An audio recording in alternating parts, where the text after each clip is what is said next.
السلام علیکم میری یوٹیوب فیملی، میں امید کرتا ہوں کہ آپ لوگ ٹھیک ٹھاک ہوں گے۔ ویڈیو شروع ہونے سے پہلے آپ لوگ میرا چینل کو سبسکرائب، لائک اور شیئر کریں۔ Thank you. بسم اللہ الرحمن الرحیم۔ شروع کرتا ہوں اللہ کے نام سے جو بڑا مہربان اور نہایت رحم والا ہے۔ اے محمد صلی اللہ علیہ وسلم، کہہ دو کہ اگر تم اللہ تعالیٰ سے محبت کرنا چاہتے ہو تو میرے پیروی کرو، اللہ تم کو دوست بنا لے گا۔ اے پیغمبر صلی اللہ علیہ وسلم، ایسا نہ سمجھنا کہ اللہ ان ظالموں کے اعمال سے غافل ہے، اور یہ جو فوراً ان پر عذاب نازل نہیں ہوتا، اس کی وجہ بس یہ ہے کہ اللہ تعالیٰ کو اسی حد تک مہلت دے رہا ہے جس دن مارے خوف کے لوگوں کی آنکھیں پٹی کے پٹی رہ جائیں گے۔ ہم کسی شخص کی طاقت سے زیادہ اس پر بوجھ نہیں ڈالتے۔ اگر تم اللہ تعالیٰ پر ایمان نہ رکھتے ہو تو شرط فرمان برداری یہ ہے کہ اسی پر بھروسہ رکھو۔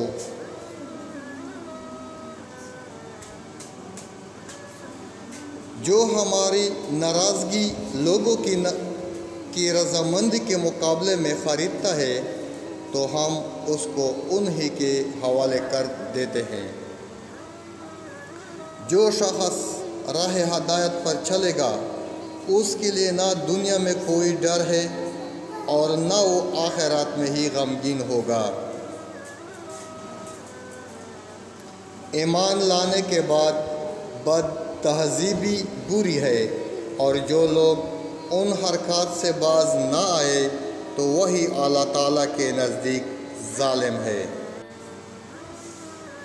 اور اگر مشرکوں میں سے کوئی پناہ مانگے تو ان کو پناہ دے دے، یہاں تک کہ وہ اللہ کا کلام سن لے اور پھر اس کو امن کی جگہ پہنچا دے، یہ اس لیے کہ وہ بے علم قوم ہے۔ جو شخص نیک عمل کرے گا، مرد ہو یا عورت، اور وہ ایمان بھی رکھتا ہو، تو ہم اس دنیا میں بھی اس کی زندگی اچھی طرح بسر کرائیں گے، اور آخرات میں بھی ان بہترین اعمال کا صلہ ضرور عطا فرمائیں گے۔ لوگو، تم کہیں بھی ہو، موت تو تم کو آ کر رہے گی، اگرچہ مضبوط قلعوں میں ہی کیوں نہ ہو۔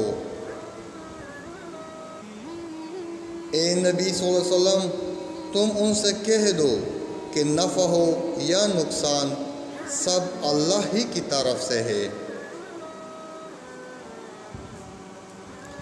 اللہ تعالیٰ نے مومنوں سے ان کے نفس اور مال جنت کے بدلے میں خرید لیے ہیں۔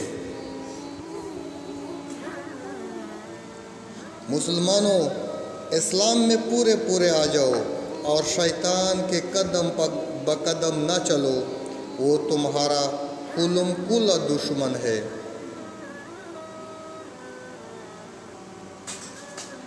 اے ایمان والو، صبر کرو اور صبر دلاؤ اور تعلق پیدا کرو اور اللہ سے ڈرو تاکہ تم نجات پاؤ۔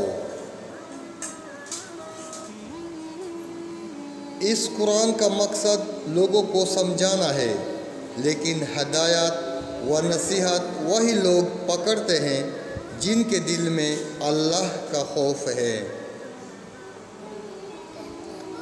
اور سچ کو جھوٹ کے ساتھ مخلوط نہ کرو، اور جان بوجھ کر حق بات کو نہ چھپاؤ، حالانکہ تم اس بات کو جانتے ہو۔ موت کی بے ہوشی تو آ کر رہے گی، اور ہم اس وقت آدمی کو جتا دیں گے کہ یہی وہ حالت ہے جس سے بھاگتا تھا۔